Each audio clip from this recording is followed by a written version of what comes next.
Alors maintenant, nous allons voir comment diviser un nombre décimal par 10, par 100, par 1000, etc. etc. Donc je vous ai écrit 4 nombres au tableau. Voilà. Donc je vais commencer par 38,75. Je vais le diviser par 10.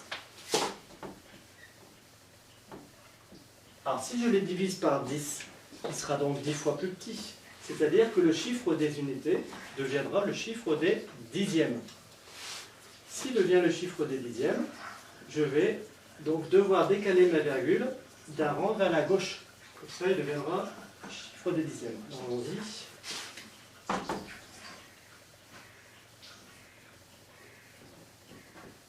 Donc ça devient 3,875. Vous voyez bien que le 8 là, des unités, le chiffre des unités devient le chiffre des dixièmes. Alors quand on divise par 8, c'est comme si on multipliait par un dixième, c'est pareil. Si par exemple là je mets fois 0,1, c'est fois 1 dixième, j'obtiens le même résultat. Je procède de la même façon. Je décale la virgule d'un rang vers la gauche. Alors maintenant, nous allons prendre le deuxième nombre, 42,1. Donc 42,1, je vais le diviser par 100.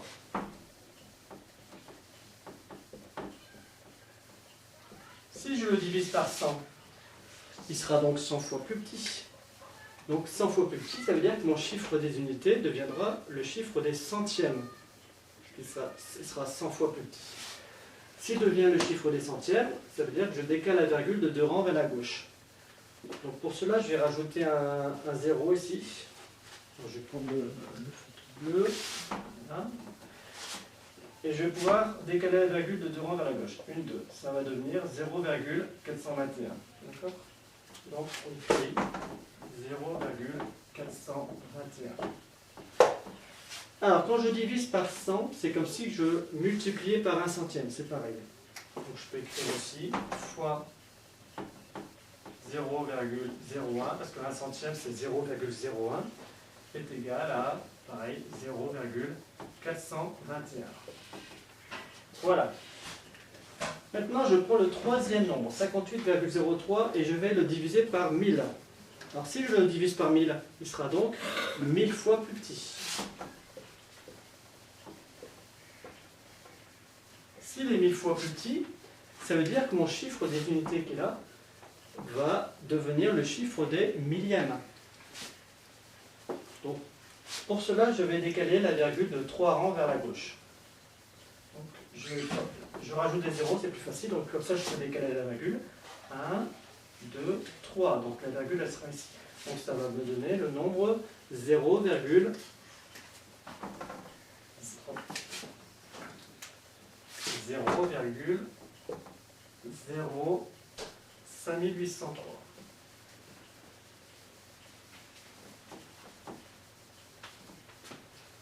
Voilà. Si je divise par 1000, c'est comme si que je multipliais par 0,001. Je multipliais par un millième. Donc ça fait pareil, 0,05803. Je termine par le nombre 103.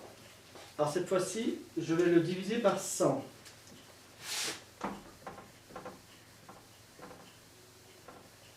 Alors, vous voyez que je n'ai pas de virgule, hein.